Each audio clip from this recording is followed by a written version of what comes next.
Welcome to the BM show. Wow, that new microphone, man. You scared me. Well, that's my goal, is to scare you. Mike is on the mic. Mike is on the mic. Yes, folks, if he sounds different, it's because Mike and I both now have Yeti microphones. Ben actually bought me this microphone because he felt bad about getting me the year subscription to the Jelly of the Month Club. Well, when your cousin Eddie showed up and threatened to kill me, I had a change of heart. You still didn't give me the bonus that I asked for, but I'll take the microphone and the bonus. He wanted to make an in-ground swimming pool. I wanted to. Not in that yard, man. You ain't got enough room. All right. It could be a really thin swimming pool, like a one-lane swimming pool. So it's like you could have races, and only one person is swimming, so they're basically getting first place. Oh, so it's an infinity pool. You can Yes, and you were actually going to put gemstones on the bottom, and those will be the infinity gemstones. No, the infinity pool is like it's for people to practice swimming who don't have their room. It's like it's just big enough for a person, and the water keeps moving, so you're constantly swimming against the current. Well, I'm just telling you that my pool is going to destroy half the universe, and I'm thinking about that. Oh, so we have a lot to cover today. Yeah, we have very, very few things we need to go over today. It's very, very, very slim day for us. Oh man, we got. You guys better sit back and get used to our voices, because we're going to be talking for a very long time today.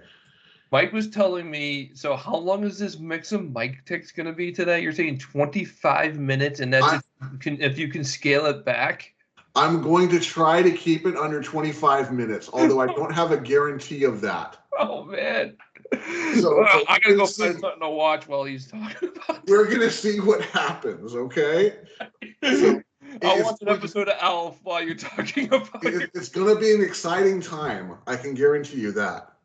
No, I'll be here paying attention and watching along, because I got to edit this later, and it actually makes it easier if I know what I am. You aren't going to be anywhere. You know that. All you're going to do is wait for the video to go up, and then you're gonna come back later, and you're gonna watch for the video where I stop saying, "Hey Ben, are you there yet? Hey Ben, you back yet? Where are you?" I can't do this on out. We're like having a panic attack on the air. You just hear like the toilet flushing. I'm telling you, right at the end of Mix's mic ticks, you'll tell me what you think by flushing the toilet. That's awesome. I love it. If the cord was long enough, I'd bring it in there. That would be interesting. You'd be like, "Oh, so I think that's a good idea." There's probably people who like just go into the bathroom and do like recordings and stuff because of the echo effect in there. It depends on what you're doing. If you're singing, it really helps because like it makes your voice sounds fuller. But not for this. Here you want to be. Here you want stuff. Yeah, here you want your room. You want your room to be dead, acoustically. Yeah, my room is definitely dead right now, and I'm dead as well too with it. So acceptable. Oh man, see, I got it. All right, so we got to get this mix and mic ticks going here. Yeah, we have to start. Okay. I had the intro screen on, and it went back to rolling through the starting video. So what game is this? Let's get this going. You ready for this? 25 minutes. Count it down. All right. So whenever you game, you're a LeMay. Yes, whenever you game, you're a LeMay. Well, we'll teach you the right way to kick bottom when you play. It's time for mix and mic ticks. And I want to add that is never pre-recorded. That is all natural every single time. Yeah, no, he does it live every time, folks. Does it live? That means I actually had to memorize that. Do you have any idea how long that took? To memorize that? Yeah. I would say you would read it the first couple times you do it. By the third time you've done it, you probably had to memorize. I was going for 10 seconds, but the point is I still had to memorize it. Yeah, I know. It's a children's rhyme. So here's the thing, is that we've been covering Final Fantasies. And I was talking about doing Final Fantasy 2, but I decided to scrap that, which means that because we're doing that, we are actually going to talk about this game right here. This is going to be the last in our series of Final Fantasy Mixed and Mystics. And we are going to break this game wide open. Now, what I want to... The first Final Fantasy talkie. The Final Fantasy talkie? Yeah. Is it like talkie, like from Soul Blade, Soul Calibur? Talkie? No, talkie as in like when talking movies started coming, when movies with talking started coming out, they started calling them talkies. Like walkie-talkie? Like, do I have to do it like this? Roger, over, under. What we're going to do now is we're going to do a 3-6 backup on the... Is like that kind of talkie? No. It's because like every other Final Fantasy before this one, you had to read it. But this one here, the characters actually speak. Ah, I see what you're saying. And you're probably wondering why I'm going back and forth between New Game and Load. It's not because I'm bored. It's because I don't want to have it go back to the intro and have to get back to the screen. Because there's a lot of talkie that we actually need to do about this.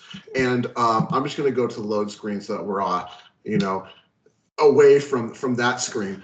And I'm basically going to piss off the whole Final Fantasy X community with what I'm actually going to say about this. But I understand where that community feels and what they see and what I'm going to piss them off about. But that's life, because I'm going to share with you basically. I said we're going to crack this game wide open. I'm going to start talking about how to start this game and all the way to mid-area grinding, to where basically you take the whole challenge. Basically, the only way you're going to lose in this game is if you're fighting an optional boss or like a Dark Aeon. That's where you're going to have a challenge. Or you play like Dr. G, because he just loses anyway. So that's the only way you're going to lose. In fact, there is a boss that's very well known for being difficult at, let's just say, the top of a mountain. I didn't know that boss was difficult until I actually read it long after I cleared that boss a couple times, because he was freaking easy. And everything's pretty much freaking easy on this one once you start doing this. So what we're going to do is we're going to start talking about the start of the game. And what I classify as the start of the game is not the Orin tutorial. It's not the Riku tutorial. It's when you actually finally get to Waka, because that's where the game actually feels like it truly starts. So that's where we're going to start with that. I'm going to tell you kind of how to handle things. And then we're going to get to a mid-level area where the game is just going to open up and it's going to be so freaking easy. So there's a few things that I want to discuss first. One thing you have to know about this game is that you have, I'm going to go ahead and get into this file right now. You have a total of 7 characters in your party. And obviously you're not going to start with all 7, but you're going to encounter them eventually. Out of the 7, there's 5 strong fighters. Let's put it as 5 strong fighters. You have one that's a last resort fighter, and then you have one that's complete trash. And you're probably already thinking where I'm going to go with this, and I'm going to tell you right now that you're wrong.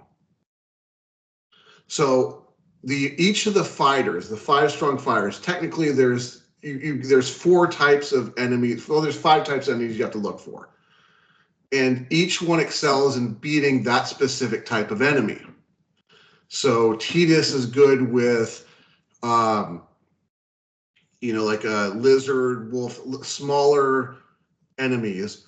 Orin is good with armored enemies and so forth. So I'm going to run through those 5 just to kind of give you an idea who each one is. Then I'll tell you who the last resort fighter is. And then I'm going to tell you who the trash fighter is. So like I mentioned, Tidus is one of your 5 strong fighters. And like I said, he is going to be fighting the enemies that you'll usually see all the way on the right side of the screen, which are the ones that look kind of like little lizards or wolves or just little enemies like that. Then you have Orin, which is your armored fighter, which will have the Pierce ability. And he is going to be focusing on The enemies are usually in the kind of the middle of the party, like the dragons or the ones that you could tell have a hard shell to them. Another one of your strong main fighter is going to be Waka. And Waka is going to focus on aerial monsters to an extent, because there's also aerial ones that another one will focus on. But he's going to focus on the ones that are like the eyes, or one of the things that look like birds, or whatever you see flying. The fourth strong fighter you have is Lulu, which is going to be your black mage. And Lulu will face basically the ones that are going to be all the way pretty much on the left when you see them to the middle to the left, depending on the fifth classification. She is going to, she will basically be throwing out elemental spells, so you're going to find out what's weak against, like fire, water, whatever. You're going to use her to focus on those. The fifth strong fighter, and this is where it's going to piss everybody off, but you know what? That's life. Your fifth strong fighter is actually Kimahri, which is... Kimahri? Just as strong as fighter? Kimahri, because everyone says Kimahri is complete garbage, which at the end of the game, I can see that. But Kimahri is so essential to the beginning of this game. And unlike other Final Fantasies, Final Fantasy X is one that you can literally screw up out the door and make your life harder if you don't do it right in the beginning. Because most Final Fantasies, you can go, oh, I went to the first boss, my guys weren't all that strong, so I just need to level up just a bit more, spend a little bit more time. No, in this one, the longer you go without doing it right, the further you kind of push yourself back. And I'm going to explain why that is. Kimahri is essential to going out the door right. Now, your last resort fighter, who's very useful, but you're probably not going to use, well, since obviously there's two characters left, you're probably not going to use her that much, is Yuna. Because Yuna is going to have all the summons, and the summons will do high damage against enemies if you're struggling with the front level fighters. So that leaves, and here's where I can already see all the Final Fantasy X freaks already shooting the comments saying, you don't know anything about this game. Your trash fighter is Riku. And this is why Riku is your trash fighter, because Riku technically, she has a very good ability. Her overdrive can be used very well. Yeah. But a lot of people, like, they depend, they I guess glorify it a little too much. She does have some that are really good, but it's situational. And I had a buddy who's like, oh my gosh, Trio of 999, only so good. I have used Trio of 999 in all my plays of Final Fantasy once. And I only used it when I wanted to see what it was actually like, even when those characters were past the damage break. So I actually weakened my characters using it just to see, what it does. That's how often I use her overdrive and see a worth in her. She technically has a classification that I haven't talked about that she is good at, which are machines. However, I'm going to tell you, you never want to use her to beat those machines. So what I'm going to explain is why you don't want to do that, because this is the key to getting a successful party in Final Fantasy X. I just want to say that I have my game open right now of Final Fantasy X. This is one of the games I actually can comment on because I've spent a lot of time on Final Fantasy. It's probably my favorite Final Fantasy game if I really want to be honest about it. I have Auron. I don't call him Titus. I named him Ben. These are the main character. And Yuna are my three main characters that I use the most often. Lulu, I remember not really like. Okay, so some of them are better than others. Lulu I use very seldom. I use Wacko whenever I had flying enemies because obviously he's the best at those. Riku is, unless I needed something stolen, I never even bother with her. I don't, and Kimahri the same thing. I don't really bother with him either. Yuna's my white mage. I have to have her because I take a lot of damage. One of them's the main character, so I just keep him in the party, and the other one, Aaron, is just an insanely strong attacker, so that's why I keep him. So with what I'm going to show you is how often do you use overdrives with those characters? I try not to because you need to be near death to do overdrive, right? No, overdrive. That's an 8. 10 is overdrive. You get hit. There's different ways you can get your overdrive bar to fill up. Oh, then most common can get. Okay, then I probably will try to use that. It's been a minute since I played this game, so there are holes in my memory here. But I do think that I used probably once in a while. I would. Oh okay. No, the overdrive. I'm remembering now. The overdrive, I use them as much as I can. Okay, let me show you my characters. Here's Aaron. His overdrive's full. Here's Yuna. Her overdrive is full. Lulu. Her overdrive is full. Waka is full. Kimari's full. Tidus is full. Riku's full. Why are they all full? Because I never have to use my overdrives, really. The only time I really use overdrives is with Tidus just to unlock his other overdrives. Other than that, I avoid them. And this system that I use works for that. Now, I'll use overdrives with Tidus. I'll use overdrive with Aaron when I'm fighting like a boss. I'll use overdrive with Yuna to power up the summons, which actually, if we go to... I'm trying to remember, it's been a while. There we go. The Aeons. Veilfor, overdrive full. Ifrit, overdrive full. Ixon, overdrive full. Shiva, overdrive full. This one's not, and there's going to be a reason why. We're going to talk about that. Anima, full. All of the ones are full because I don't use them and I don't need to use them. So let me show you what I want to teach you about this game, because there's one essential word that you want to be familiar with in this game, and that's the word overkill. Because when you get an overkill, you get two things. One is you get additional experience. I believe it's about 1.5 rather than just 1.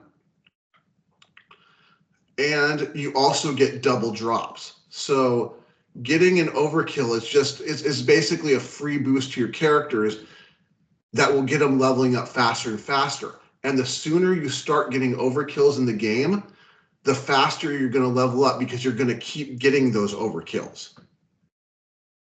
So let me see here. Let me pull this information. I just texted you my current my current status screen, so you can see where I'm at for time and what my character's stats are. If you're interested. It also shows where I'm currently at, so you can tell me how far I am into the game. I think I'm pretty close to the end of it, but I'm not sure. Okay, I'll go ahead and I'll take a look at it kind of after. Oh yeah, I'm just letting you know that's because I just sent it to you, so you know. So what I'm going to do is I'm actually going to, you know what? I'm just going to do this with Aaron. We're going to take these guys out really quick. So what we want to do here is not special. I believe it's skill. No, it's not skill. It is special. We're just going to make sure that these guys go by really fast, because I want to show you something.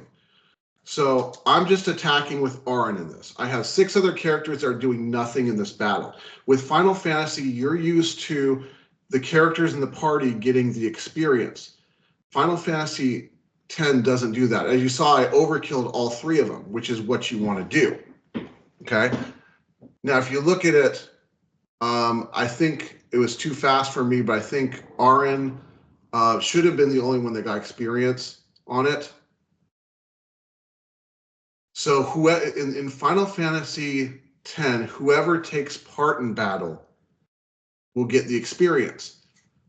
So what you want to do is, because you're going to be getting that extra boost in your experience, you want to have as many come into battle as possible, which in this game is pretty easy to do, because you can summon them in. Like Tidus will then take out this wolf because that's his class. There's his overkill.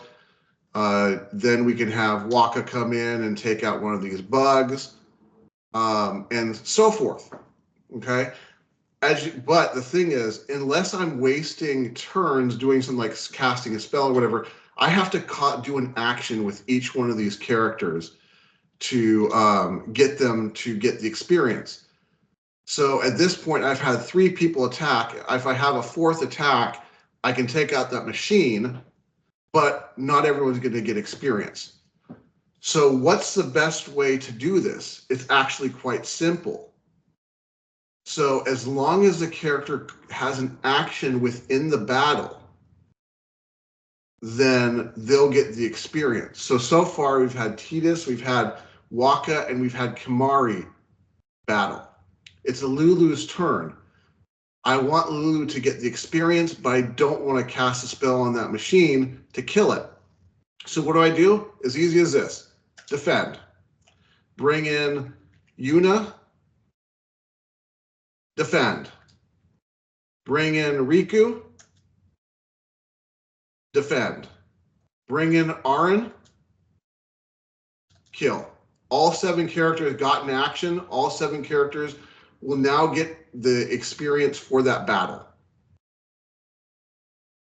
So every single battle you do, it drags it out a little bit, but as long as you bring them in to defend before taking out that last guy, they're going to get full experience. You're going to find yourself leveling up very fast in this. And since you're leveling up very fast, the overkills just keep getting just as easy. So that's how you want to handle the battles in this game, is you always want to focus on overkill, always attacking the right kind of monster for that specific attacker. And you always want to bring in everyone you can in the battle, even if it's just to defend, and that's it. Now, the reason why, going back to why Kimahri is so good, is because he's going to be your first character with Pierce, which he's going to be the one that's serving as Aaron's overkiller until you actually get Aaron. And then you can switch him up how you want. He also is good at overkilling the other characters' enemies too. So he becomes pretty versatile. Now, he does have that small sphere grid if you're doing the standard sphere grid that's in the middle, and then it's kind of like, well, where do I send him after that? And that's really up to you. I usually take him down Tidus's grid or Waka's grid, mainly Tidus so that he gets haste, because when we get to this mid-level fight, he actually, with haste, actually becomes pretty beneficial in that fight.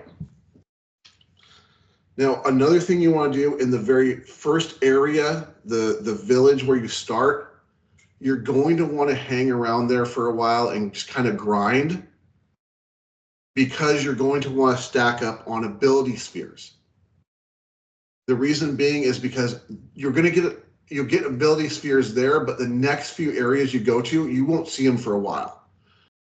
And when it comes to proper sphere grid movement, you never want to use any of your levels to backtrack on the sphere grid to get something.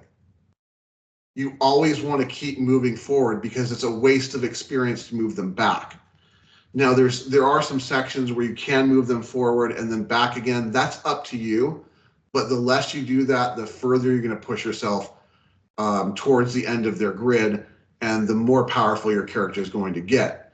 So if you ever get in a situation where you run out of spheres, I would highly recommend not moving off of the node that comes after the one you can't activate, because you can activate one space away and you can activate backwards.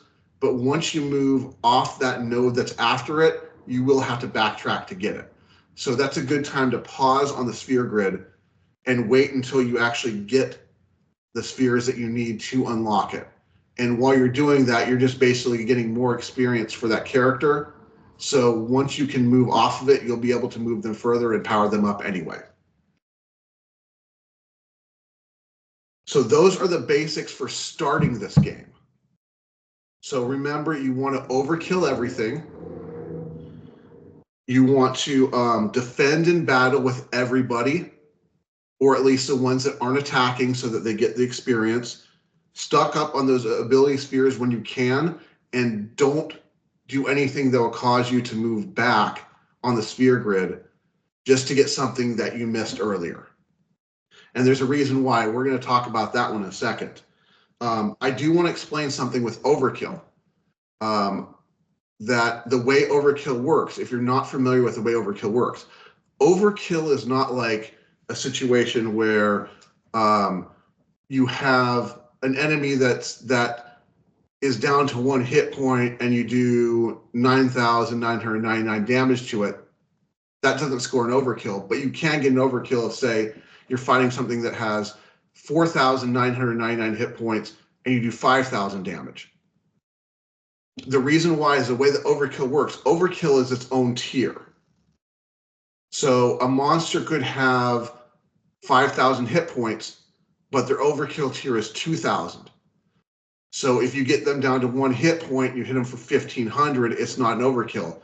But if you have them at 1,999 hit points, you hit them for 2,000, that's an overkill because it now puts you in that overkill tier. So that's something to understand about how overkill works in this game. You got that, Ben? Got it. Perfect. That's how overkill works in this game. Got it. That's how overkill works. So that's everything you need to know to start it out. Now let's talk about mid-level, how you're just going to absolutely destroy this game. Okay? Once you get to an area that's called the Comlands, which is the area that I'm in right now, there is a optional side quest that you can do where you can capture monsters. If you capture one of every single monster in the Comlands, you can then fight an optional boss or an optional monster. It's called a Chimera Geist. And the Chimera Geist is what's going to make this game so super easy. So for doing this battle, I'm going to show you a prerequisite you're going to want to do, and especially starting out, and you're going to need to do before every single time you fight it. So first thing you want to do, of course, is go through the Comlands, fight one of every single monster. I believe there's 10 monsters total. Fight one of every single one using a weapon that captures them. You can buy the capture weapons from the guy who opens up the quest for it.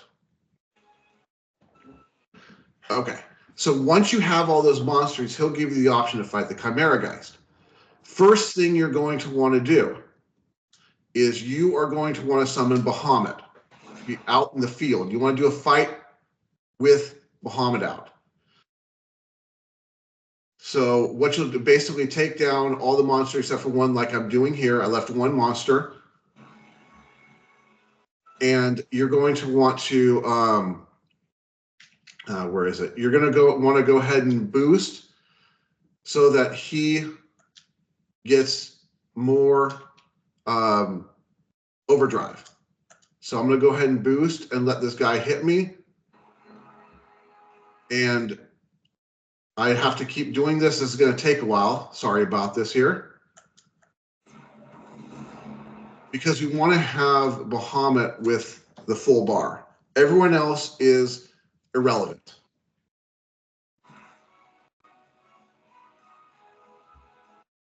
Okay, so let's keep going. Oops, this should be a boost.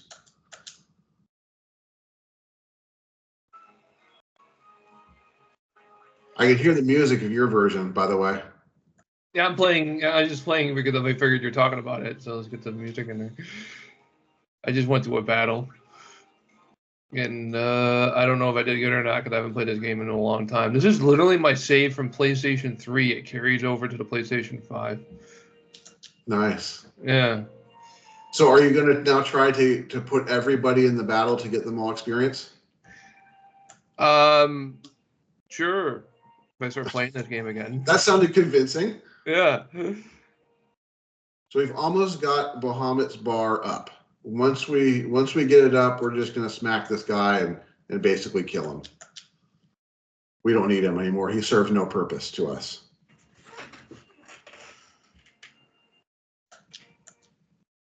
Just a little bit more to go. I love the music. I should buy the soundtrack for this game. I have the soundtrack for 8. I think I actually have the soundtrack for this one. I think this is one of the few that I bought the soundtrack for. Like, I have this. I have I have a physical soundtrack for 8. I have, but it's not the video game soundtrack. It's the orchestrated like remade soundtrack, and it's really good. Okay, so we're gonna go back, and it may be something I have on that's giving all my guys experience. Normally they won't all get experience. So now we have Bahamut who has his overdrive ready. So what we're gonna do is we're gonna talk to this guy and we're gonna fight a Chimera Geist. Is he blocking the safe spot? No, you can go around him. All right. Yeah, the save spheres, man. You see one of those, like sometimes like, oh, thank you. Yeah, exactly. Free ends. Okay, so what we're gonna go down to is Area Conquest. Or not Area Conquest, is the original? Yeah. No, which one was it? I guess it was Area Conquest. There we go. Area Conquest and the Chimera Geist. Okay. So I'm going to go ahead and fire up this. Actually, first I want to organize my party in a specific way. Yeah, that'll work. Okay. Okay, blah, blah, blah. No, we don't need to. Not now. No, thank you. Okay. Fight monsters. So this right here is going to be the Chimera Geist. And I want to go ahead and show you something with Chimera Geist and how to handle him. Okay. What happens if each one of the heads wants to go in a different direction? Then you got multiple Chimera Geists, just not as strong. Okay, so I'm going to do something a little funky. You do not want to do what I'm going to do, but there's a reason why I'm going to do it, is I'm going to haste the Chimera Geist because I want him to have more actions. Okay, so I want to, just to give you a heads up, Chimera Geist has 120,000 hit points. His overkill threshold is 10,000. That's important to know because, like I said, you want to overkill as much as you can, including the Chimera Geist. So what I'm going to do here is I'm just going to be defending for a bit, even though I hastened him. Unfortunately, I can't slow myself. And we're going to see how he attacks. So he is going to throw Aqua Breath, which is a water attack. Okay? So his first turn was a water attack. Let's see what else he can do.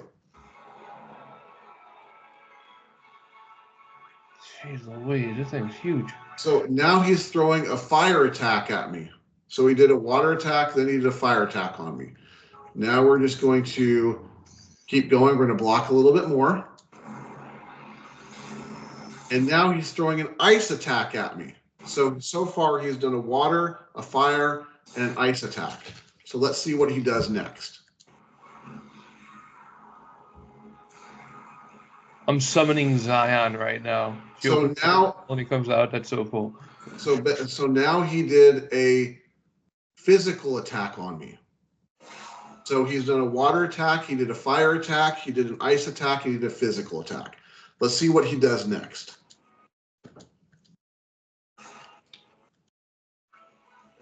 Oh, look, he did a water attack again.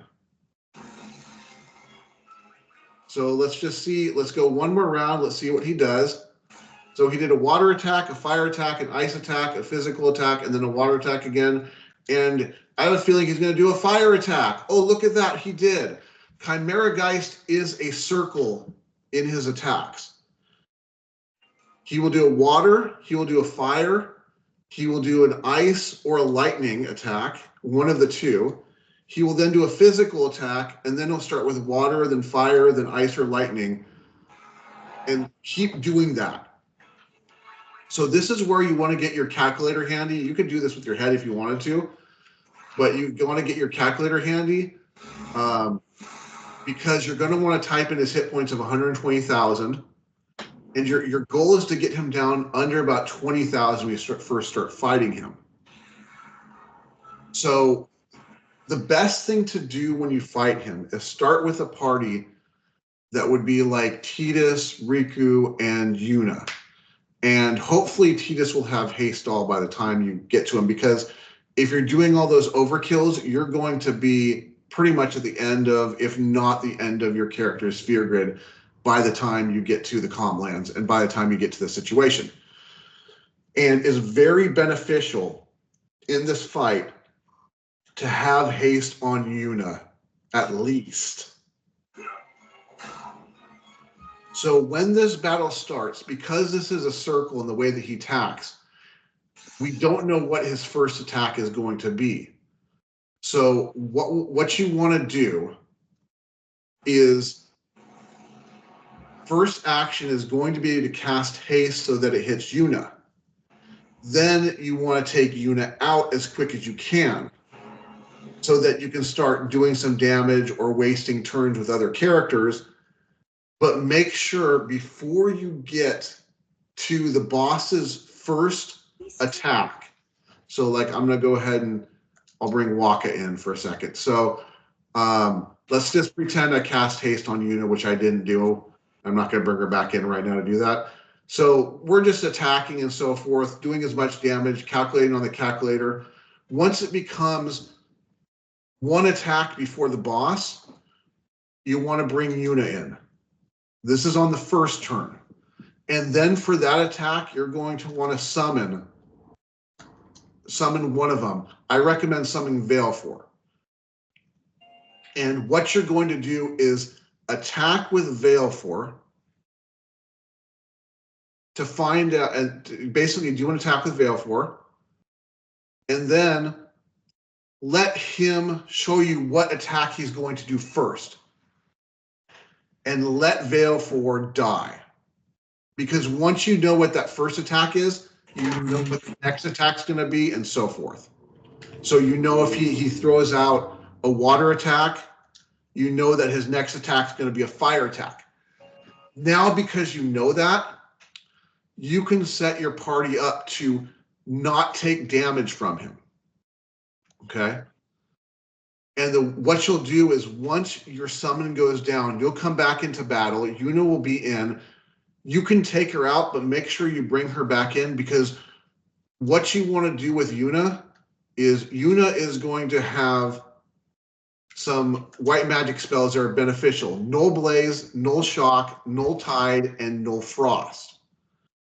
And you want to cast as many nulls on your party according to his circle. So, for instance, I know that he just did a water attack. Mm-hmm. So I'm going to cast a Null Blaze on everybody. And he's now going to throw out a fire attack on somebody. It's going to be a pointless attack because they're going to be immune to it. So when you get to the situation, though, where you have his physical attack, so like if he comes out doing Blizzard for his first turn and kills Valefor that way, you know the next attack's going to be physical. So instead of doing a null and instead of letting a party eat that attack, summon your next summon with Yuna and let that summon take that attack. So that when you come in, you can go back and have your characters nulled and you can keep chipping away at him. Once you get him down to under about 20,000, that's when you want to summon Bahamut. At that point, it doesn't matter where you are in the battle. Okay? And this is the 100% reason why you charged up your overdrive with Bahamut, because what you're going to do is basically you're going to throw out your overdrive. If I remember how to throw out overdrives in this game. Wow, I don't remember how to throw overdrives. This is bad. Okay, so what was it for his overdrive? Help me out here. How do I do the overdrive? It left. You keep hitting right. It left. That's right. Thank you. Oh my gosh.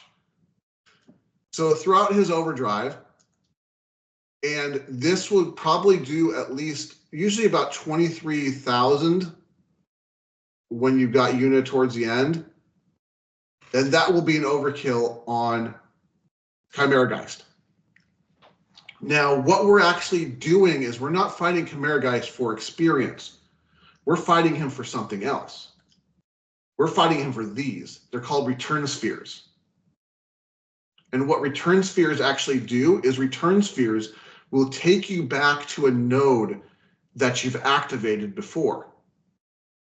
So this is why this is why you never want to go back, because you can sit here and you can continually fight Chimera guys for 6,000 gil and keep getting I don't want that, and keep getting return spheres. Okay, so I'm going to do something really quick here. I'm going to go into change parameters, get all items. Yes, I want to do that. Okay, so let's go to the sphere grid for a second. So let's just we'll go to Una. Okay. So let me show you how these work, because I just gave myself, I don't want to move with her. I just gave myself everything, so I should have 99 return spheres. So I can go to any sort of node that she has actually activated. And then I can start picking up her movements there. So this is a quick way to get to the end of your grid and then jump back to like the beginning of your grid and then start moving through Kamari's grid onto somebody else's grid, so that you end up using as little movements as possible. And there's actually another thing that you could do with it. So I'm going to show you something super cheap that you could do. So I'm going to take, I don't know, a defense sphere, and I'm going to activate something there. And I'm going to use a power sphere to activate the defense sphere. I have not moved Una there at all, but I can use it. I can use a return sphere because it lets you return to nodes you activated, not nodes you moved to. So then I could move here, and then I could throw something else down. Let's throw a magic sphere there. And then we're going to use a mana sphere to get it. So she just activated those. Now I go to Riku, and I could use the return sphere to go to here. Then I can activate that node that I just created. And then I could use another return sphere to go to that node I just created without moving to it. And then activate the other node that I just created. So you could actually hop around the board and kind of cheat your way around the board this way if you wanted to, using your turn spheres. Now, it isn't really like the best way to do it because you have to keep fighting the Chimera guys to get the return spheres. But at the same time, you're getting experience. So that's everything you need to know to break this game wide open, because once you start doing that and basically getting your overkills down and getting yourself all the way across the boards, then getting your return spheres and hopping all around the board, I'm going to tell you, the game is going to be cakewalk. It's really going to be easy. So on that note, I just taught you the right way to play your game. Yeah, I taught you the right way to play your game. So if you were still lame, only yourself left to blame. You just watched Mix and Mike Dix. There we go. So are you going to go back to playing more Final Fantasy X now, Ben? No, I can finally turn this off though. I stopped playing. I didn't want to like start playing the game here, but I can turn off the PlayStation. I probably should have mentioned, dude, that was super long. But I probably should have mentioned it's probably not that big of a deal. Is you can also get dark matter sometimes as rare drops from the Chimera guys. But you know that comes in handy as well too for like break damage limit and so forth. Mm. All right, so Ben, where are we going? What do you want to do first? Well, are we talking about the childhood envy? No, let's do your either the sister swap or the goof troop. Which one do you want to do first? Okay, so this is just me more reflecting. Okay, so I watched the other sister swap movie. So okay, hold on. Okay. Before you do that, so you don't have to kill yourself or do something you don't want to do. Guess what? Ben did it, so you don't have to. And we could have done an episode about that when we were covering The Wizard of Oz. Yeah. Welcome to a new segment called Ben Did It So You Don't Have to. Yes, I have. Oh, dude, I can go and talk about a few things that I watched this week, so that the people at home could or don't have to, depending on whether or not you're into certain things. But we're going to talk about. So last week we reviewed Sister Swap, the Hallmark movies, not the pornos. Um, Just like a porno name. I'm sorry. Sister Swap. There was two different movies, and they were recorded at the same time, and there were two different perspectives of two different sisters on the same holiday adventure, pretty much. One was dealing with a restaurant, and the other one was dealing with the closing of a movie theater, and or theater in general. And so I watched one, Mike watched the other. We didn't watch the other one's movie, and we talked about it. And while editing or attempting to edit this, I watched the other movie just so I could know what's going on. And there, it's still Hallmark. It still sucks. If you're not into Hallmark movies, these are not enjoyable movies, or you're not into Hallmark movies. I will say that I enjoyed the sister from the city movie. To me, was more entertaining than the one from the hometown one. She was funny. She was more engaging. And while watching both movies and watching some of the scenes that they had to do with each other, you find that these movies, what I really, okay, I'm going to give kudos to the writers here. It's written from the sister's perspective. Mm-hmm. So there's certain scenes where things happen differently or slightly differently. Or the one that really got me to think about this is there's a scene where they're sitting in this room and they got all these poinsettias all over the wall. Mm-hmm. And in one of them, the poinsettias there's more on the wall than there is in the other person's. Hmm. And it's literally this. It should be the same. It's the same camera shot. Yeah. And I have them side by side, and one it's bigger than the other, and that got me thinking. This is literally done from their perspective. And then I started looking at it, and like the one from the city, she was always telling these jokes. Her jokes are always in her story, and everybody laughs at her jokes. Mm-hmm. Where in the other girl's story, the jokes might be there, but they're not as much. Mm-hmm. You know, and also certain stuff is cut where part of the like there's a whole back in the room where they're in with the posettas, or I can't even say the word right, where they're in there with all the flowers on the wall. One of them is the first half of that conversation, and the other movie has the second half of that same conversation.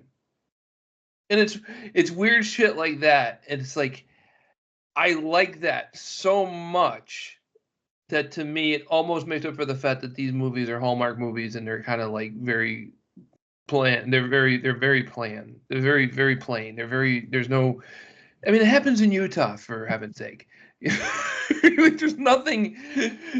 Oh, a restaurant might not be able to have a party. Not that the restaurant might go out of business. The restaurant might not be able to have a party. The other one is the family-owned movie theater might get sold instead of them keeping it in the family. Like these are first world problems to have. Yeah. These are the biggest problems in your life. This is Full House level of problems. This is Johnny Cobb's first hair. Yeah. None of this is going to ruin your life. None of this is going to be like, oh shit, what do we do now? You know, how is grandma going to survive? None of this is like that. It's all if it goes bad, oh well. It's like finding out your friend's taking too many caffeine pills and she's so excited type of issues. This is like, yeah, you were planning your vacation and you couldn't go to the place you wanted to go in Cancun because it was booked, so you went to this other resort. Mm-hmm. That's the level of problems in these movies. So yeah, if you're looking for something serious, you're not going to find that in a Hallmark film. But I wish that somebody would take this idea of writing, of doing 2 or maybe 3 movies, and run with this, because I love this premise of having them at the same time. The stories intertwine. If you watch One of them, you can get away with one. In this one, I think you need to watch both of them to get the full story, honestly. But you shouldn't have to. You should be able to just watch one of them and enjoy it. But these movies, there's not much to it. I actually combined them into one movie, and the movie was only an hour longer than just one of them by itself, which tells me that there is a half an hour of throwaway material. You know, I loved how you try to sell this idea to me. I get a text that's saying, well, I just watched your version and you definitely got the better of the two. And then get the next text, hey, I have an idea. Let's watch both of them because, you know, and then talk about it. No. No. You just like, No. no. If I got the better one and I contemplated banging my head into the wall, if I got the better one and I wanted to stab my eyes out and send them to Hallmark to show them my general displeasure of watching their movie, I don't think I want to watch the worst one. You know what really sucks is I bought the DVD, so I paid money for this. Oh my gosh, man. Oh, okay. So I bought 0 Hour. I don't know if you saw my video on this. I bought 0 Hour, and I get it from Amazon, and it just kind of hit. There's something wrong with it in my eyes, but there's something right with it and something wrong with it at the same time. Number one, the plastic on it. When you get a bootleg, the plastic on a bootleg feels a certain way. This felt like regular plastic. This plastic felt okay. And not saying all the time, but sometimes bootlegs they use certain plastic, and you could tell right away that it's a bootleg. So I open that up, and I'm holding the case in my hand, and I'm looking at it, and the artwork looks a little faded, but the case, it's a good quality case, and I take the artwork out, and the artwork it's good. They're using the same type of paper that you would get from an authentic DVD. But then, you know, you open up the case and you look at the DVD, and it's obviously a sticker label on the DVD. And you pick it up, and it's purple on the bottom. I'm like, shit, I got a bootleg. It's not the first time I've gotten a bootleg. Like, I've gotten a bootleg from Amazon before, so it is not. It is heard of. This isn't an unheard of thing. Yeah. So I file for a return, but I'm sitting here, I'm looking at it, I'm like, usually bootleggers don't put this level of effort into the artwork, and they don't put this level of effort into the case. Usually they kind of skimp out on everything. Let me put it in, you know, while I have the disc here, let me just put it in the computer. Let me just rip it while I have the disc here. Because I have a copy from YouTube, and this will at least be better than the YouTube copy. And I put it in there, and it gives me a warning about copy protection. And I'm like, why would they copy protect a bootleg? You know, why would you do that? That'd be a waste of your time to copyright it. So, or to copy protect it. So I look it up online, and I find out that the Warner Archive line of discs are made on demand. And because they're made on demand, they're made on burnt disc. So I have a legitimate copy. It's just part of the charm of that series of discs is that they're all, as my mom said, made to look really cheap. That's the ironic thing when I was watching that video you posted, that when you think of a bootleg is someone copying the original version of the video. But this isn't a bootleg, but yet they're still just copying the original version of the video. So it's like a bootleg without the boot. It's just a leg. Yeah, I guess it's kind of funny. You know, it's kind of, they're trying to. It's like when Borat came out on DVD. If you ever buy a copy of Borat on DVD, I feel sorry for you. Also, it's made to look like it's on a burnt disc. So you can't even tell if you're at the store and somebody was selling bootleg copies of Borat. You wouldn't even know. I wonder if somebody did that. Probably. Well, you could be like, I have a burnt copy of Borat. How do you know? Because it looks too nice. It looks. Yeah, I enjoyed the movie. Yeah. It must be a bootleg. It wasn't in 320 by 240 resolution. That was a movie, like the first time I watched it, it was kind of funny because it's just this guy going around annoying people. But you know, the fact that he really annoyed people and he actually kidnapped. I mean, he didn't like legally, like he didn't go and like hold her against her will, but he went and literally picked up Pamela Anderson and walked away with her. And she didn't know. She thought he was just going to come up and say hi, how you doing, and do like a meet and greet with her. She didn't know it was going to go that far. She sued him. Wow. I think she sued him, and if she didn't, she should. Though it's probably past the time for that, but I'm sure it is. I mean, you want to talk about annoying? Okay, I wasn't going to go into this, but I actually was thinking about going into it. I might have made the second worst purchase I've made this year, and it might be the worst purchase. It all depends on this other purchase that I made, how that actually pans out. So I bought all the Ernest movies on DVD. Did you really? Wow. I don't have them yet. They're on their way here.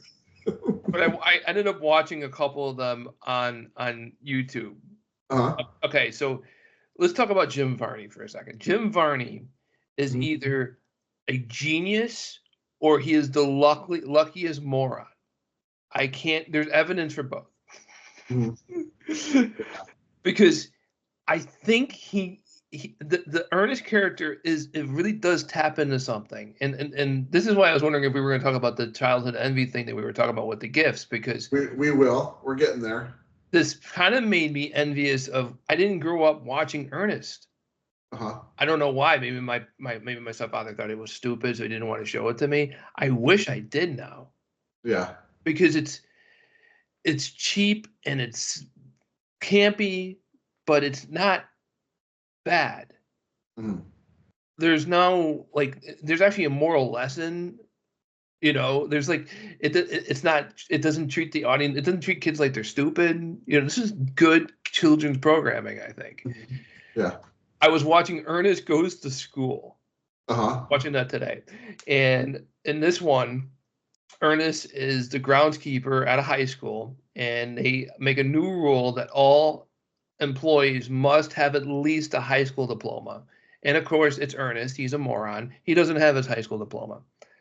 So they enroll him at the school that he works at. And Ernest is stupid. And he knows he's stupid. So at least he's self-aware in that respect. But working at this school are these German mad scientists who are apparently brother and sister. I don't know why. One's like an old man and one's like a woman in her 30s. I don't know. Anyways, they're supposedly brother and sister.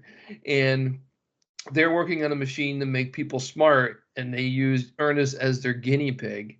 And because this is one of the lines the lady said, on a normal person, it will charge your brain for 3 hours, but because you are a moron, it will only work for 45 minutes.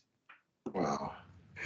So every class, he has to go back to their laboratory and get re-juiced up. But he is genius Ernest through a good chunk of the movie, and he ends up becoming full of himself and becomes an asshole because he's so smart. He becomes like, I'm better than all of you because I have all this figured out. And it's like I said, there's a whole 5-second clip in the movie where you can see the boom mic. And I'm yelling at the TV. I'm like, this isn't like Saved by the Bell where you do this every week. It's a movie. You didn't think of edit the editor didn't want to zoom in on the reframe the shot in post and get rid of the boom mic. I mean, I know it's harder back then because it was all done analog through like tape recorders and shit. Like, I know it wasn't as easy as it is nowadays. I get that, but still, the boom mic's in shot for 5 seconds. That's not good. That's very unprofessional. If it slips for a second, okay, I've seen that in all kinds of movies. There's times when the coffee cup in Game of Thrones, for example, this shit happens. But when it's there in the shot for that long, you don't notice this big black dildo hanging in the middle of the fucking screen. So we're not boom mic, you're saying. It might not have been a boom mic. It might have been Sister Swap invading Ernest Goes to School. Ernest Goes to Sister Swap. There you go. I also watched Ernest Goes to Africa. Wow. Okay. So I didn't even know there was an Ernest Goes. I didn't even know there were this many Ernest movies. Oh God, there's there's a bunch of them. I got this bundle for like $30 of all the movies coming to me, and it's so Ernest Goes to Africa. This one here, what happened? So this African tribe had their precious jewels stolen. It's these 2 diamonds, and they end up in the States, and it gets a mix up at a flea market that Ernest is also at, and somehow Ernest thinks he's buying knickknacks for his girlfriend crush in the movie. He always has a crush in all these movies. He always had a crush, which is so stupid because who cares about this guy's love life? But anyways, who is his crush in Ernest Saves Christmas? Because the only person he didn't have a crush in that one, but these other movies he seems to always have a crush. And like in the school one, he was in love with one of the teachers.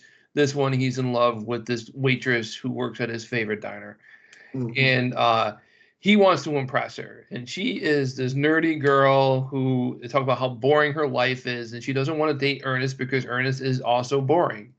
And the whole movie is her thinking that he purposely set up this adventure for her so he can impress her, but at the whole time it's them having their life literally be in danger because they have these diamonds or something. He takes these diamonds and he paints them thinking that they're parts, and he wants to turn it into a yo-yo to give it to the girl. So the whole time he has this stupid yo-yo in his pocket, and nobody knows that the yo-yo is the thing that everybody's looking for. It's the MacGuffin the entire time. He has the MacGuffin on him, and it's the best and worst part of the movie is they're in Africa, and they come up to an African tribe, and Ernest goes, "Well, let me do the talking. I used to work over at the record store. I know how to talk to these people." He goes over to them. Oh no. And he starts talking jive. Oh no. And it's the most racist fucking thing. It's hilarious though, because he's such a fucking moron. Like, you want to get mad at him, but you can't because you know he's just so fucking stupid. He's just so stupid, you know? And yeah, it goes like, "Hey brother, how's it hanging?" What the fuck? And I'm watching this and I'm like, this movie would never be made today. All right, so should we do that soon for should you bother, or should we not worry about that one? Because now I'm kind of interested. I would say the Africa one might be worth watching. Also, the villain in the Africa one. Let's talk about some of the movies are theatrical releases and some of them are straight to video. The Ernest Goes to School, that is straight to video. Ernest Goes to Africa was theatrically released. I think it might have been the follow-up to the Christmas one. Okay. But not, it was one of the follow-ups because they did like 5 theatrical ones, which blows my mind. I never knew they did 5. I never knew that any of these movies made it to the theater. Never mind 5 of them. So it's a better production. The villain in the Africa one is like, he's great. He's got this great voice and he's such an asshole. Like, but he's like one of those, like, he doesn't talk to you like like almost if you're dumb enough you don't know that he just insulted you. He's one of those types. You know, it's which of course that works with Ernest because Ernest is a fucking moron. Which I say throughout the film, at the whole time. In the Ernest Goes to School movie, he gets his ass kicked by a wrestler, and it was one of my favorite scenes because I've been waiting for him to get his ass kicked. I'm like, somebody's got to beat this guy's ass so I can laugh at it. You're like, if no one does it, I'm gonna go and do it myself. I'm gonna dig up Jim Barney and just kick his ass. Dude, I watched an interview with him, and he comes off like he is the smartest guy. Like, he is onto something, and he's got the $1 million idea, and he's milking all of it that he can out of it. Well, I just don't get, like, you sent me that video of his stand-up comedy, and I'm sitting there watching it, and I'm not like everyone's laughing, and I'm like, I guess this is one of those you had to be there type of things. I thought he was funny. I liked the whole thing when he was talking about that one guy who kept saying, "What Tom was it?" He's doing his impersonations. That's what he's really good at. Like, when you compared him to Jim Carrey, I never thought of it until you said it. But that was spot on because he does these impersonations just like Jim Carrey did. And in every one of the movies, he always does the old lady that shows up in every one of them, except for the school one. The school one, he doesn't do it, but he does it in. So he did it in Africa. He does it in Christmas. He doesn't always bring out like the know-it-all guy, but the know-it-all guy, like the who was like the governor's assistant in Christmas, is kind of the character when he's smart, Ernest. Gotcha. It's pretty much the same character, yeah. And he's like, all of a sudden he's using big words, and he's trying to sound like he's trying to throw a little bit of British, but he's still British Southern. He's still like a hick. He's got it. So it's an interesting career with him. He started off doing commercials as this Ernest character, and he was actually in the interview I was watching. He was talking about how he had still commercials lined up, like he was still getting hired up to do Ernest even after doing all these movies. They still wanted him to do ads, and of course his price would go up because he's like, well, I'm a quote unquote movie star now. I would like to know because also like he was sick with cancer. They didn't hear about this. He was sick with cancer, and he knows he's on his way out. So he probably was at stage 4 because there's nothing after stage 4. And he still would dress up like Ernest, and he would go visit children's hospitals, and he would play Ernest for the children. That's awesome. Yeah. So he had a good heart, whether or not he was as smart as I think he thought he was.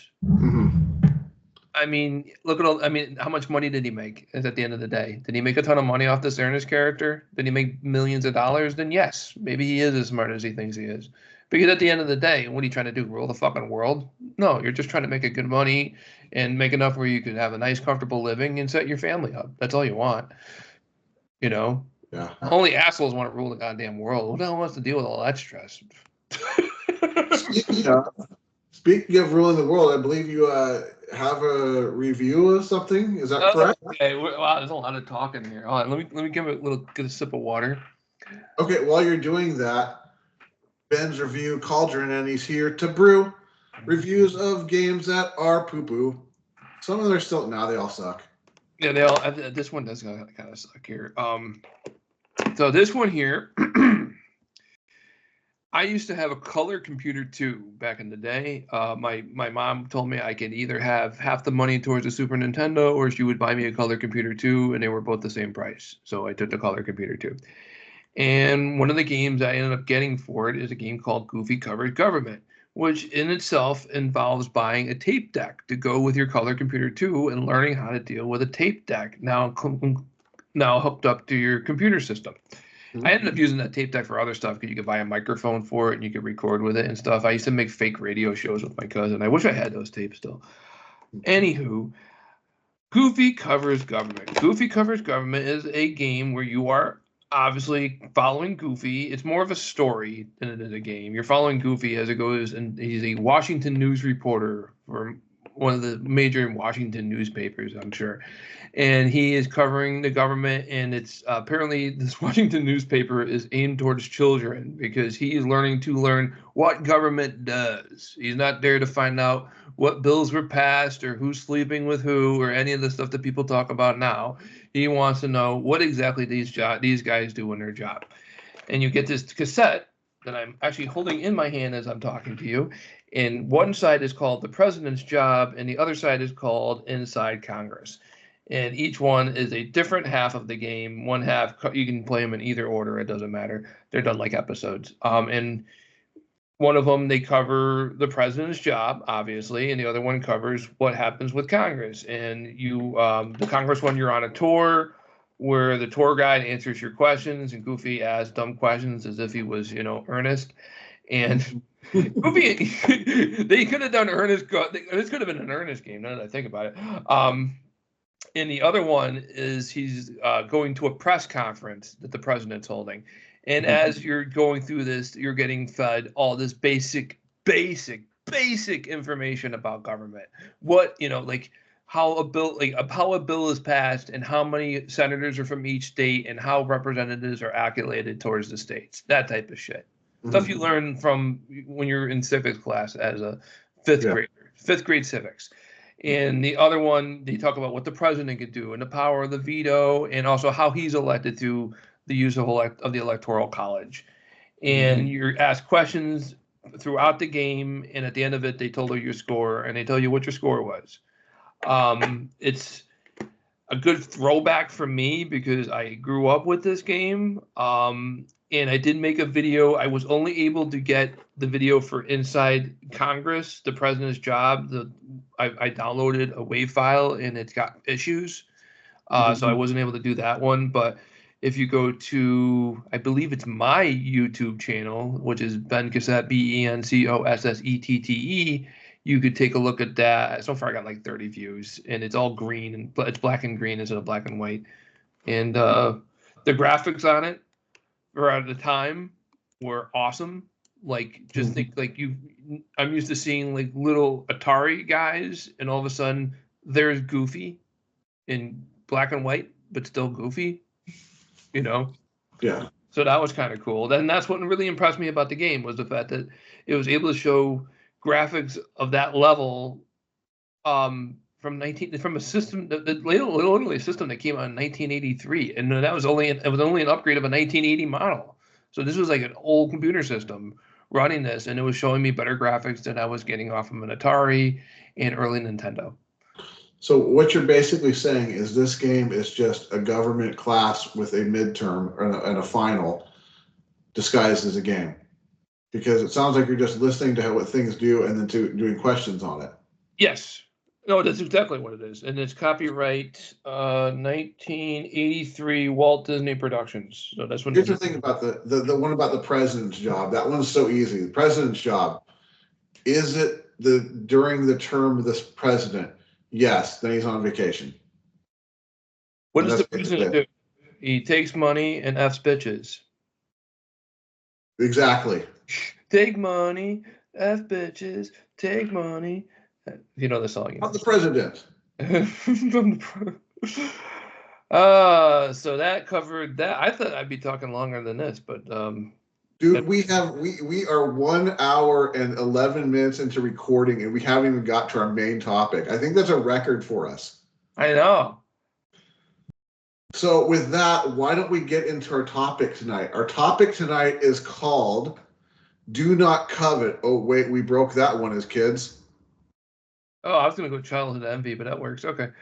And this here, what we're talking about here, folks, is remember when you were a kid and your buddy got that really cool thing and you didn't get it, and you're like, man, I wish I had one of those. Yep. This is it. I'm starting this one off. All right, go ahead. Neo Geo. That's all I gotta say. Neo Geo. I was at the Wolcott Fair, and they had one of the video game stores had a booth set up, or a table set up at the they have a big convention booth, and they were in there, and it was a 10. Okay, I'm gonna go here. I'm correcting myself. Nobody cares, Ben. They were at the fair, and they had a Neo Geo set up. And I was just blown away by the graphics. And they had it where you could enter a contest to win one. And like it was $5 to enter, and then you would get a $5 gift card for this store I never went to and used the gift cards for. I must have bought like $30 in entries. And that money's gone. Yeah. I had a buddy who actually had a Neo Geo, and it was just seeing that thing was like, this thing is just awesome. Knowing that, like, SNK, they like specialized in a ton of fighters. Mm-hmm. So it was just, and I was a big fan. You're a big Fighters fan, yeah. Well, yeah, and Fatal Fury 2 is one of my favorite fighters of all time to this day still. Yeah. I love that one, and just thinking, oh, I could get this at home and play this just like it would be playing in the arcade. Just kind of seeing it there, I'm like, I wish I could afford one of these. I remember them telling me what it was, and then I saw the machines. They showed up at like Pizza Huts mostly, and it was these arcade machines with like 6 different games. Sometimes most of them had like 2 or 3, but some had up to 6. And you can go there and just play like all these different games, and like they just look so good. And I remember like I was disappointed that Baseball Stars became like a regular baseball game and wasn't like the Baseball Stars from NES. Mm-hmm. Like, they got Baseball Stars, and I'm playing. I'm like, okay, so where do I make my team? Yeah, well, that's because arcade. They got adjust it for the arcades. Yeah, they call it Baseball Stars Professional, and then they did Baseball Stars Professional 2. Mm-hmm. And and I guess one's better than the other. Now I have like a bunch of Neo Geo games that I got like downloaded because like it was a powerful system at the time. It was a 24-bit system. And it So lasted a long, long time too. it was the only 24-bit system because they went from like 16 to 32 in most of the companies, but here SNK they stopped off at 24. Well, that's all they needed. I mean, they outlasted the majority of the systems. I mean, we're into like I think it finally died out around like the time of PlayStation 2 and Xbox, and you're figuring it goes back to when NES was going bye-bye, or it might have even been longer than that the system lasted. Yeah, I remember like being a kid playing the arcade, the multi arcade machines, and those are collector items now. They're all collector stuff now. Oh yeah. Like you can kick yourself over and over again for selling stuff off you used to have. Yeah. So Yeah, that's my first entry. Go ahead. What you got?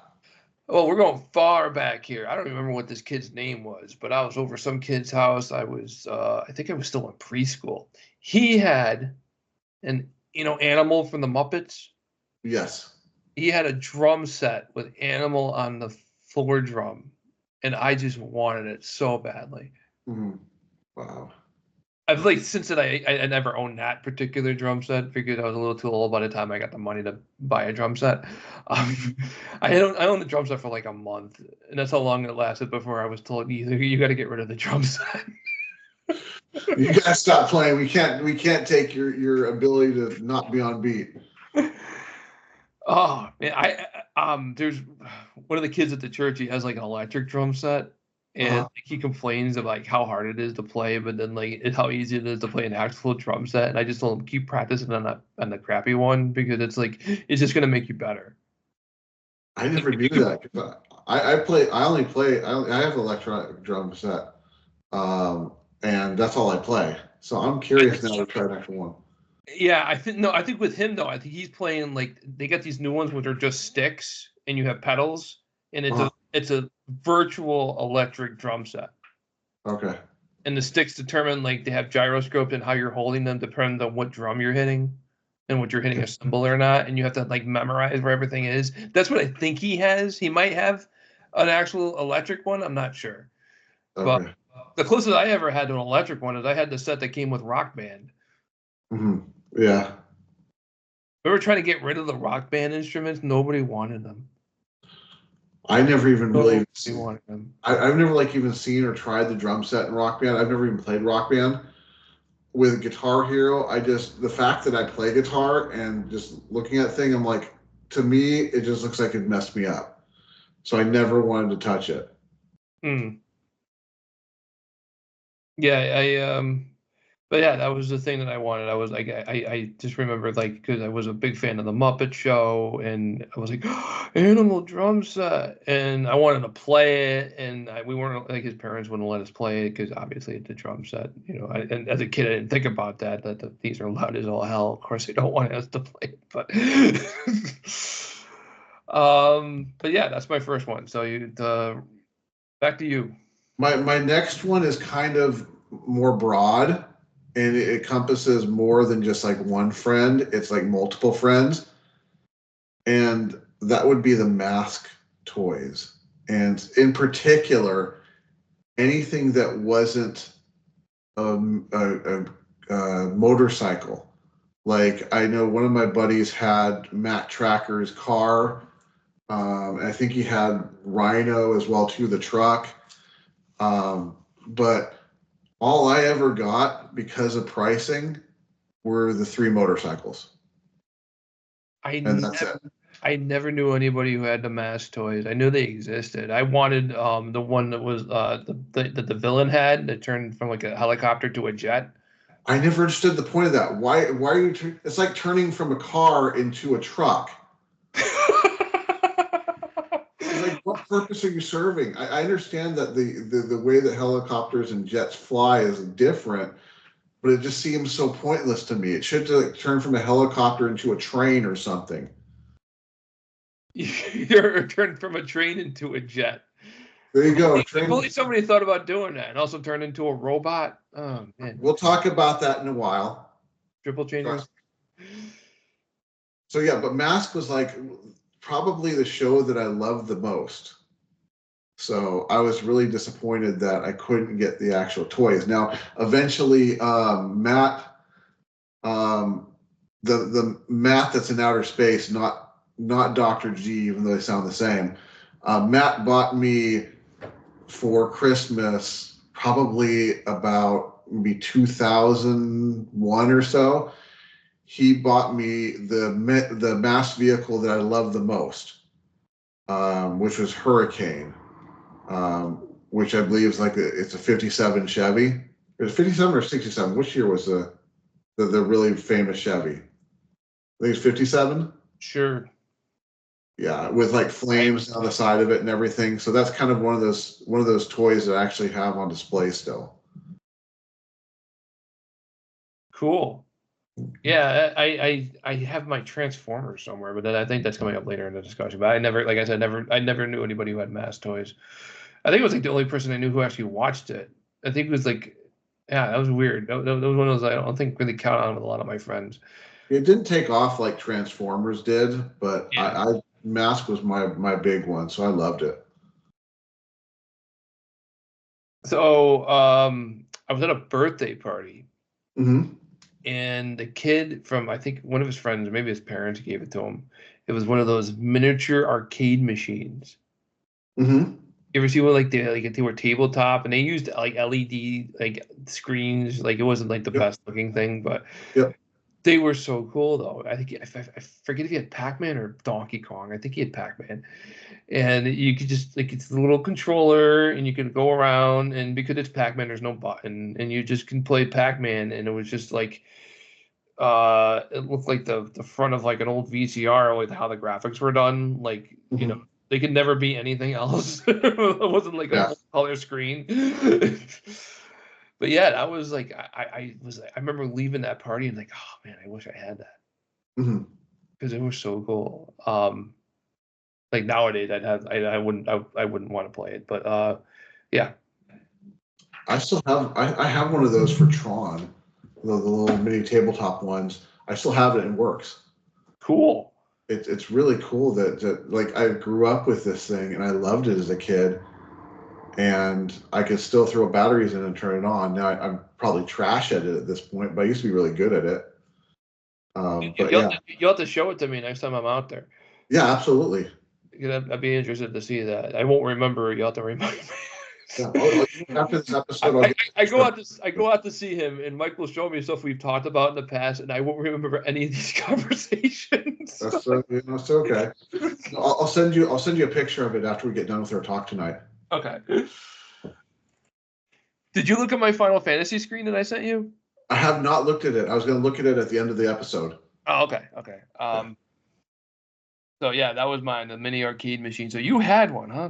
Lucky. I had one of them, yes. Matt actually still has one. I don't remember which one it is as well, but it's one of the probably one of the ones that the size you're talking about, because mine's just kind of like a tabletop game. It's not like, it doesn't look like the arcade shape, but I know Matt has one that does still, and it's operational as well too. Yeah, these ones look like mini arcade machines, and they were probably just big enough where they could fit the electronics in it. Yeah. That kind of makes me miss the Tiger handheld LCD games. Oh God, I remember having like a collection of those because you had, like each one was only one game, and like they were so bad. Dude, but you know what? They were good enough for the time. They were good enough. But I know I had Street Fighter 2, I had Castlevania Simon's Quest, I had Super Sprint, and I had Tecmo Bowl. Those are the four that I had.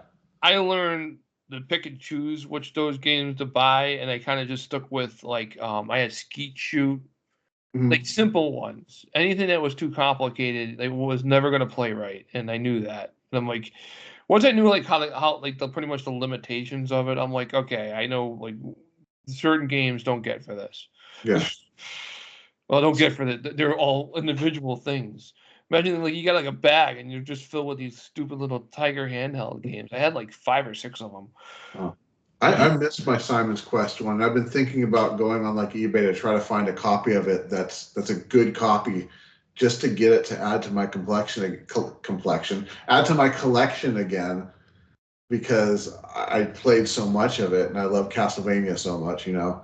The Angry Video Game Nerd, he did a whole thing about Tiger Electronic handhelds, and it was like, his theme song, "A Blast from the Past," and it was a blast from the past watching that. And I'm like, I just remember like they were huge, because Yeah. because portable game systems, Game Boy was just starting or wasn't even around yet.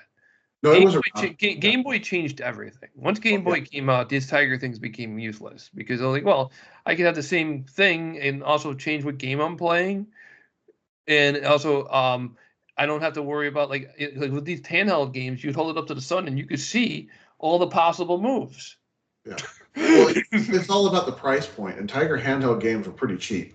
Oh god, they were dirt cheap. You can get it for like $10, which Yeah. so that's what it was all about. That's what sold them. I mean, Game Boy was out during the time. I think the Tiger handhelds came out after Game Boy, but the problem is Game Boy. I think it was running about $80 just to get the system with Tetris. No, I think they were. I think they came out beforehand. And I'm trying to remember how old I was. What was you? 89 is when Game Boy came out. Yeah, I think Tiger handhelds were starting in the 90s, like really, really early 90s. Hold on, there's this thing called the internet that I could check. Let me check. Yep, I figured you would be. Tiger handheld game. It actually spelled it for me, and I kept typing, and it took it away. Also known as Tiger Toy or the Tiger Eyes. Company started in 1978, and they started all kinds of bullshit, and nobody cares. 1990s. Yep, see? Yeah. It's all about just undercutting the Game Boy and the price. Okay, so that's how they made it. Okay, so I'm a kid, I don't remember all this stuff. But yeah, they were trying to undercut the Game Boy, and I guess, I mean, we're talking about it, and here we are 30 years later talking about it. So they had some level of success, obviously. It was done by Hasbro, which now owns everything, I think. It's one of those, it's a memorable thing. Now, it wasn't good, but it's still memorable. Yeah. So. Yeah, they were definitely memorable. All right, you can get emulators. You can go and play all the old Tiger handheld games if you want on an emulator. Which, if you have no, then again, you're talking to a guy who was playing Goofy Covers Government last week. So I don't think you can get the Tiger handhelds on emulator. Yeah, you can. You can. That's how the Angry Video Game Nerd. That's what he had to do in the episode for some of them, because you couldn't get you couldn't get it physically. I think there's some that you can run like through a website to emulate, but not all of them. That's what I think he did. He went to a website. I don't think there is actually a downloadable emulator, but yeah, I think it's like through Internet Archive you can get them and emulate them, but it's just they don't have everything. And the ones that I used to play as a kid, they don't have any of those. Now, what's interesting is I actually saw, I think it's Power Rangers Tiger handheld game is on Amazon right now that you could get. So they might be making stuff again. Would anybody want it though? I don't know. That's a good question. Maybe people like us who grew up on Tiger handheld, that's about it. Yeah, like some of the stuff like you would only buy just because you grew up with it, not because like you actually want this. Like it's not gonna do anything for you. Like there's so much that like, yeah, it's like you could do so much more with what's out nowadays. Yeah, exactly. All right, so going to me, I'm guessing. Yep. So as a kid, I had a good amount of He-Man stuff. I had Prince Adam instead of He-Man, so that was always interesting.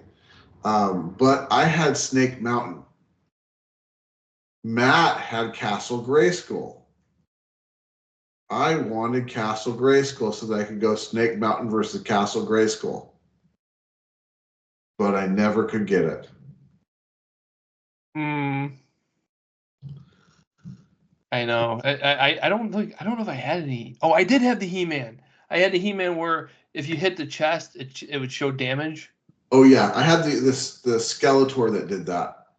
Yeah, I had He-Man and Skeletor that did that, and I'd have them battle each other, and then also then the Ninja Turtles would get involved, and And we all went. And they were all happening in a wrestling ring. It was really crazy. I collected Ninja Turtles toys. I had everybody except for one, and that one was so important to get, and that was Shredder. I forget. I didn't have them all. I think I had 2 Ninja Turtles, and I just had all these different toys from different series. I'm sorry, I had Ninja Turtles, and then I had wrestling toys, and then because there's so many things to buy, it's like you'd have to make a concentration on one particular toy line, and mom's only got so much money. So, I got on that note, I got a really good story because this is a super interesting story. As a kid, there was this monster thing that I had that I loved so much. It was probably about 2 GI Joe guys high. It was like this blue thing with claws, and it had this iridescent sticker on its chest, and I never knew what it was. And for decades, I can see it in my head, but I never could think of what the name of it was or what it was associated with.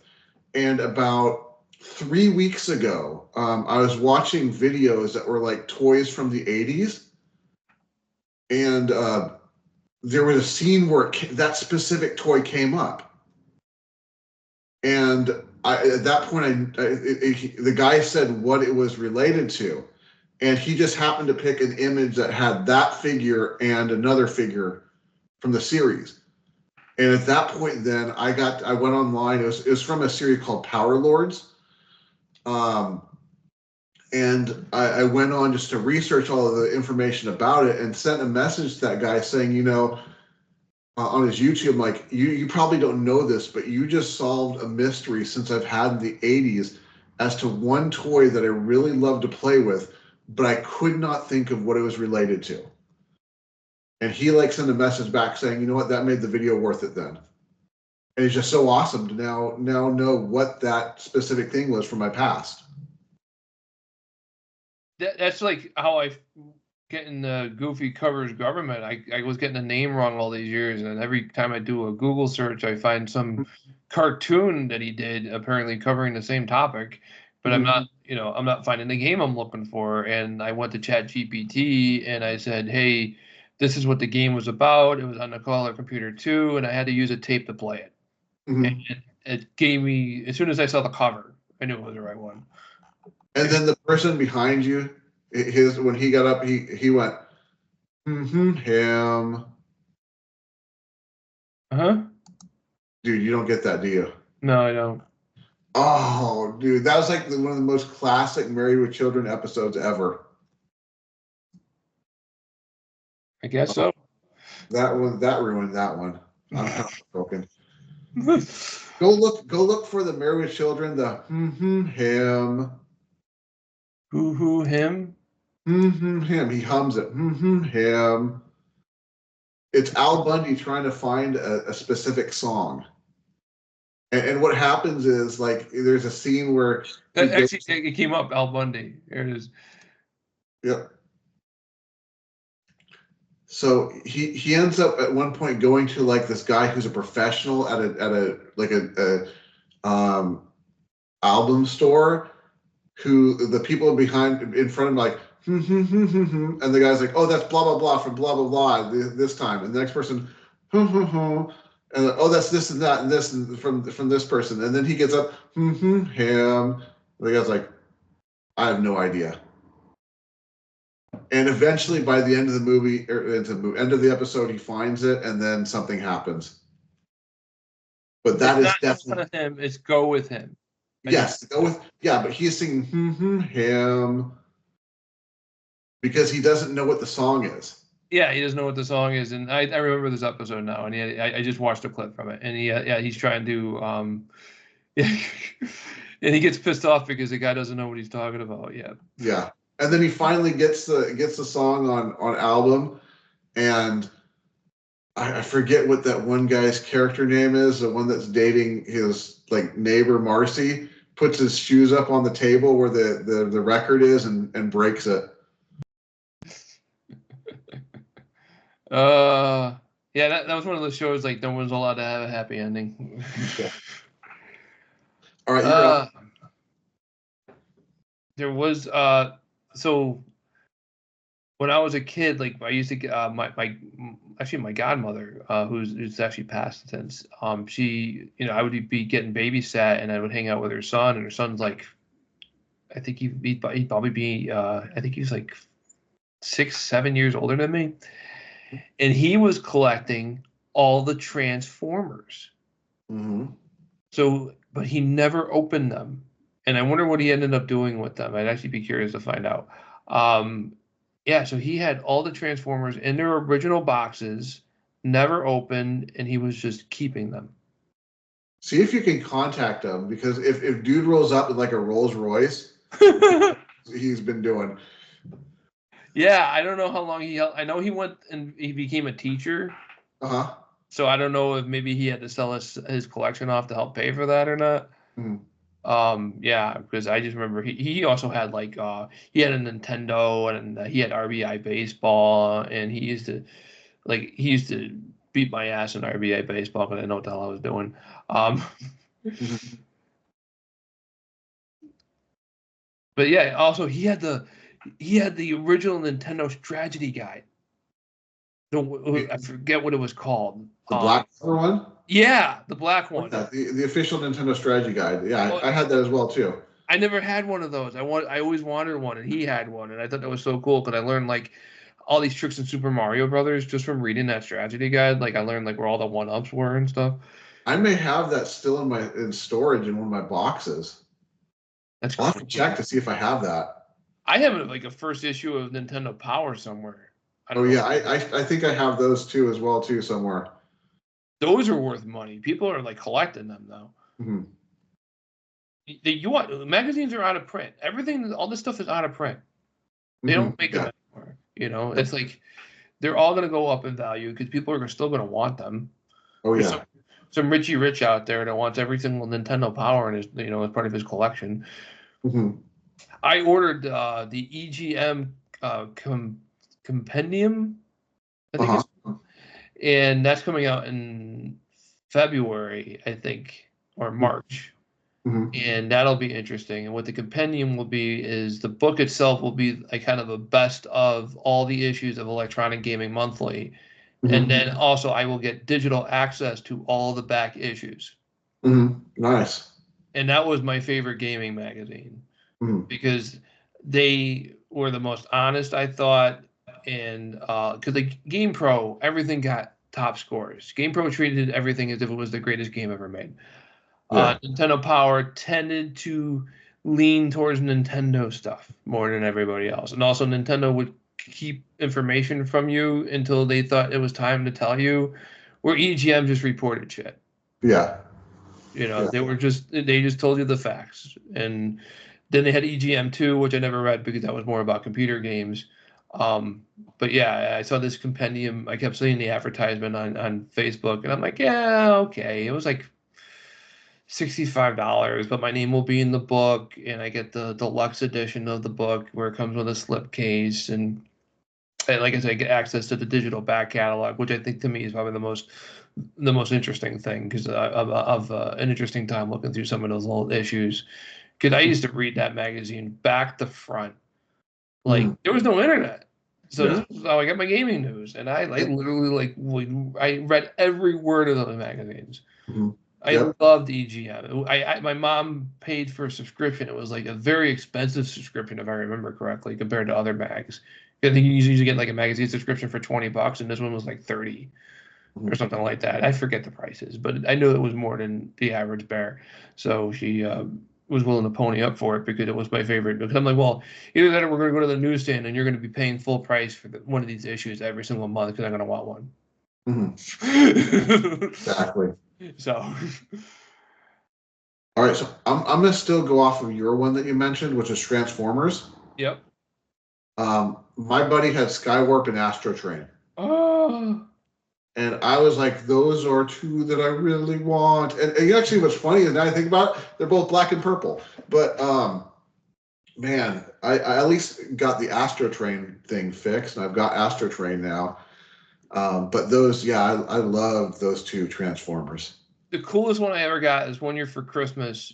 Two people got me Ultra Magnus. So we had to go. Here we are, December 26th at Toys R Us, returning Ultra Magnus, which was ridiculous. You know, my mom. Oh my god, I never heard the end of it. In fact, if I brought it up today, she'd probably remember how much of a misery it was, and then remind me of it again. Do you know who voiced Ultra Magnus? Ultra Magnus, yeah, that was Robert Stack. Yep. Yeah, that was in the movie, but then like after that, it went. And I think Peter Welker took the role over. Stryker, there are some of us here that want to buy you a drink, Optimus Prime included. Not Leader One. Not Leader One. I wanted Optimus Prime. I had, dude, for Christmas one year, I got Optimus Prime, Megatron, and Shockwave. I had Shockwave. Shockwave was awesome because it actually made noise and stuff. Like, yeah. You use it as a gun, you know, not an actual gun. You couldn't kill people, but you could use it as a toy gun. Yeah. You could use it as a real gun. You could really kill people. If they released that today, it had to have one of those orange things on it to show that it was fake. I'm like, if you think this is a real gun, you're fucking stupid. Okay? Because there's nothing like an actual fucking gun, you know? It's like people were held up by a Sega gun phaser.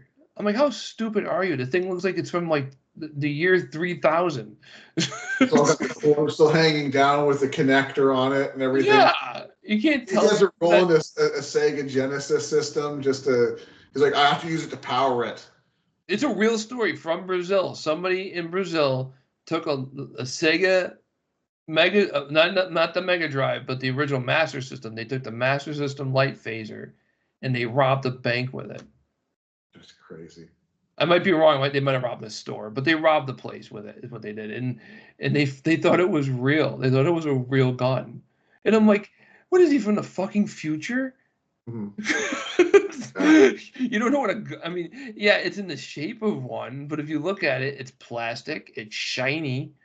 Well, I mean, I one of my trips back from Japan, I think it was in 2015 or so.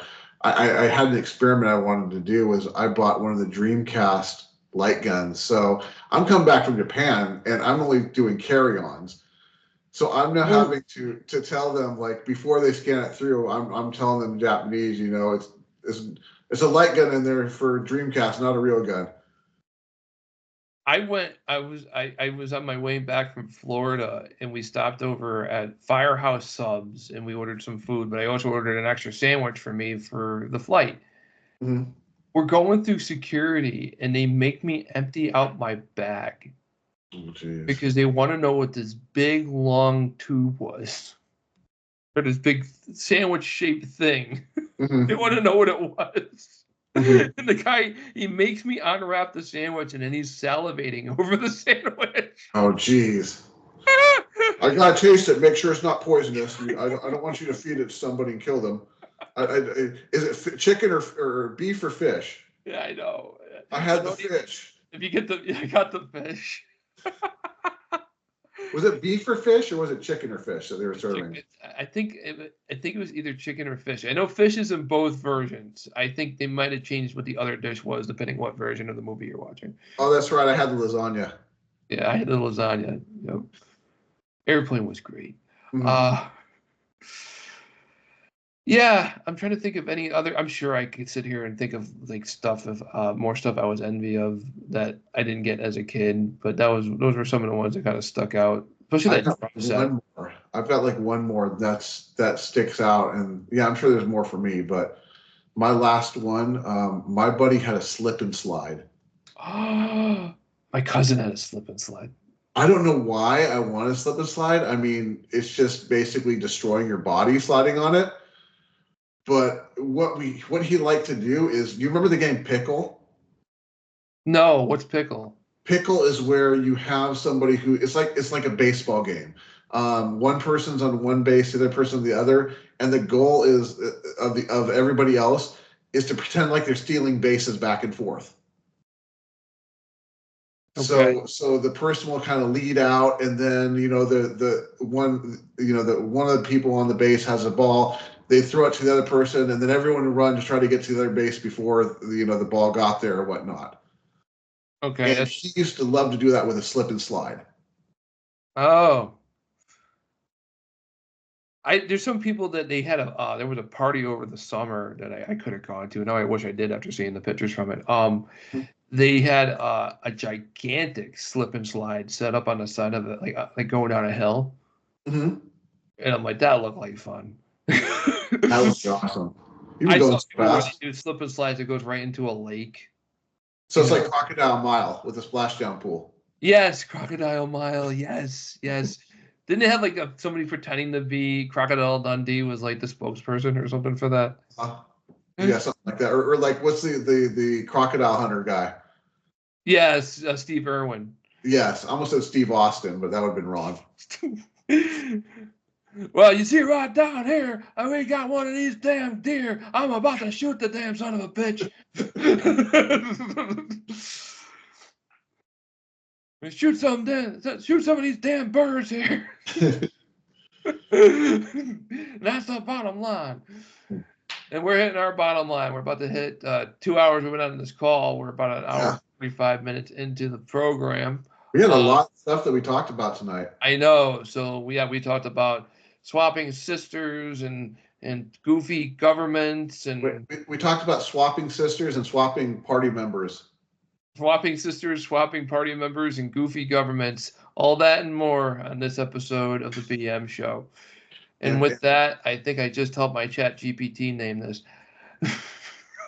And so I think so next week's going to be the first week in 2025. I think we have an idea for a topic. I don't know if are we going to do with the one about saying the first game was good, but the second one sucked? Topic. We could do that. I was also thinking, like, since our birthdays are coming up, we could do like a 1 week is yours and 1 week is mine, and we could that person can go and like make the other person like, okay, we're gonna watch a movie, and it could be like you could do a bad movie or a good movie, but it's like I don't know. I'm still kind of thinking through the idea, but like we could have a movie or have a week where we do our birthdays together then, and we challenge each other to do something. I'm just trying to think of ideas here of what we could do for the birthdays, because our birthdays are the same week, isn't it? Like, aren't you like the 15th or something? Oh, no, yours is. I think you're 6 days after me. Yeah, mine's the 18th. Yeah. So you're 6 days after me. Yeah, but it's the same week, pretty much. Like pretty much, yeah. Well, I don't know. We'll talk more about it, but that's what I'm thinking. Like with the birthdays coming up, maybe we could do something with that. So this would be games where the first one was good and then it falls off, and second one destroys it to where there's pretty much no use playing the series anymore. Yeah, or to even continue on with the series or some of them. Yeah, exactly. But how about ones where the second one falls off, but the series still survived? We all know one example of that. Oh, I definitely know example. I'm actually going to probably use that example on the one that we're going to talk about. So, because you know my feeling about every game in that series after the first one anyway. Oh, you might be talking. Okay, you're talking about a different series than I am. Okay, possibly. I'm thinking about the series that has the two greatest games of all time. And I think we're talking about the same series. So anyway, we'll leave it at that. Okay. And also, we're going to have to get back to Watch Us Die Again for the Power Rangers Reader Rewind. Yeah, apparently they did an update to that, and they fixed some of the issues. And whether or not the new updated version is going to change our mind on liking it or not, we have to figure that out. And we may end up, depending on how the calendar goes, so that would be the 4th, I think. So yeah, we may end up having Tron with us on that episode. Okay. So that one goes. So it's going to be a 3-player Power Rangers. Good. We need more people for Power Rangers. Yep. Plus, it'll help. Maybe it'll change our opinion of it a little too. Maybe it's a better experience with more people, a worse experience with more people. Probably depends on everybody's internet. That's true. That's unfortunately why you can't have Dr. G, because it would be a 1 frame a second experience for everybody at that point. Every second it's reloading. Yeah. Every second counts. Yeah, it counts as 1, and that's it. Yeah, people with bad internet, it's like when you could tell, and then they never, it's never their fault. It's like, no, my internet's really fast. I'm like, okay, then why did it slow down as soon as you got here? Well, that's the thing, is he has really good internet. I just don't know what it is that's causing the issue to slow down, because it's doing remote play. Because his computer's doing other stuff, the stuff using that internet. Could possibly be. He might have a bunch of stuff running in the background. You really go on someone's computer and they have like 1 million icons on their desktop, and they got 1,000 things running in the background. Oh, dude, yeah. You know, because they never say no to anything. They just keep saying yes, yes, yes, yes, yes, yes, yes. Can we install this? Sure. This will watch everything you do. Okay. Can we sell your information to? Yeah, absolutely. Sure, do it. Do it up, man. Well, your bank account. Okay. Okay, yeah. I don't. We'll do this without, like, if you say yes to this, we can do all this without telling you what we're doing. Sure. Exactly. Sure. So on that, thank you for listening, and I hope that you found at least one thing out of this episode that you enjoyed, because if not, then it was a long 2 hours for you. If you listened for the whole 2 hours and you weren't enjoying this, why? If you Why do you do that to yourself? if you listen for 2 hours and you weren't enjoying yourself, you might as well just watch Sister Swap. Really, it would have been the same thing then. If you go to Blu-ray Extras, you could watch the combined version of Sister Swaps, both movies together. Somebody went and took all the time to put that together because he had nothing better to do. And I advise against it. So do you have anything else you want to add before we kill it? That's it. Everybody have a happy new year, and we will see you on the other side. Yep. And we're out.